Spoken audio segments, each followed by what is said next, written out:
একটি নির্জন গ্রামের প্রান্তে ছিল পুরনো এক দোতলা বাড়ি। লোকজন বলতো সেখানে নাকি রাতে অদ্ভুত শব্দ শোনা যায়। একদিন সাহসী যুবক রাহুল সিদ্ধান্ত নিল সত্যতা যাচাই করবে। সে টর্চ ও মোবাইল হাতে বাড়িতে ঢুকল।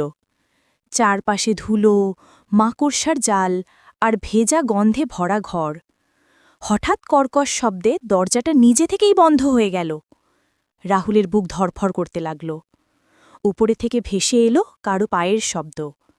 টর্চের আলো ফেলতেই দেখা গেল সাদা পোশাকে এক নারী দাঁড়িয়ে ছিল পুরনো এক দোতলা বাড়ি। রাহুল স্তব্ধ। লোকজন বলতো নারীটি সেখানে নাকি রাতে অদ্ভুত শব্দ শোনা যায়। বিশ্রাম নষ্ট করেছ। একদিন সাহসী যুবকের পলকে সব অন্ধকার।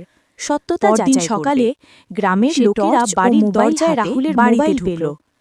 চারপাশে ধুলো, মাকড়সার জাল ভেসে থাকা আর ভেজা গন্ধে ভরা ঘর।